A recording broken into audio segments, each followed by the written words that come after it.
Hello, Mark. My name is Sunny Liu Shanshan, and my student number is S0641035. I'm a sophomore in NCUE and I major in English. The speech I'm going to read is The Disarming Case to Act Right Now on Climate Change by Greta Thunberg. When I was about 8 years old, I first heard about something called climate change or global warming. Apparently, that was something humans have created by our way of living. I was told to turn off the lights to save energy and to recycle paper to save resources. I remember thinking that it was very strange that humans, who are an animal species, among others, could be capable of changing the Earth's climate.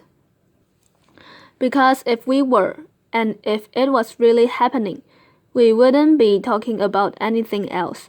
As soon as you turn on the TV, everything would be about that. Headlines, radio, newspapers, you would never read or hear about anything else, as if there was a world war going on, but no one ever talked about it. If burning fossil fuels was so bad that it threatened our very existence, how could we just continue like before? Why were there no restrictions? Why wasn't it made illegal? To me, that did not add up. It was too unreal. So, when I was 11, I became ill. I fell into depression. I stopped talking and I stopped eating. In 2 months, I lost about 10 kilos of weight. Later on, I was diagnosed with Asperger syndrome, OCD, and selective mutism. That basically means I only speak when I think it's necessary. Now it's one of those moments. Applause. For those of us who are on the spectrum, almost everything is black or white. We aren't very good at lying, and we usually don't enjoy participating in this social game that the rest of you seem so fond of. Laughter. I think in many ways that we autistic are the normal ones, and the rest of the people are pretty strange. Laughter. Especially when it comes to the sustainability crisis, where everyone keeps saying climate change is an existential threat and the most important issue of all, and yet they just carry on like before. I don't understand that, because if the emissions have to stop, then we must stop the emissions. To me, that is black or white. There are no great areas when it comes to survival. Either we go on as a civilization or we don't. We have to change. Rich countries like Sweden need to stop reducing emissions by at least 15% every year, and that is so that we can stay below the 2-degree warming target. Yet, as the IPCC have recently demonstrated, aiming instead for 1.5 degrees Celsius would significantly reduce the climate impacts. But we can only imagine what that means for reducing emissions. You would think the media and every one of our leaders would be talking about nothing else, but they never even mention it. Nor does anyone ever mention the greenhouse gases already locked in the system, nor that air pollution is hiding a warming, so that when we stop burning fossil fuels, we already have an extra level of warming. Perhaps as high as 0.5 to 1.1 degrees Celsius. Furthermore, does hardly anyone speak about the fact that we are in the midst of the sixth mass extinction, with up to 200 species going extinct every single day.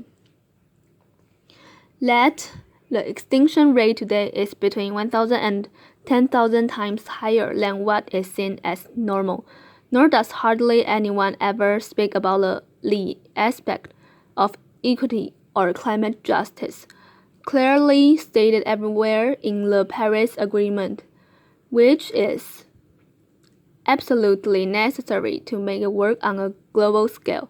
That means that rich countries need to get down to zero emissions within 6 to 12 years with today's emission speed. And that is so that people in poor countries can have a chance to heighten their standard of living by building some of the infrastructure that we have already built, such as roads, schools, hospitals, clean drinking water, electricity, and so on. Because how can we expect countries like India or Nigeria to care about the climate crisis if we already have everything, don't care even a second about it, or our actual commitment to the Paris Agreement? So why are we not reducing our emissions? Why are they in fact still increasing? Are we knowingly causing a mass extinction?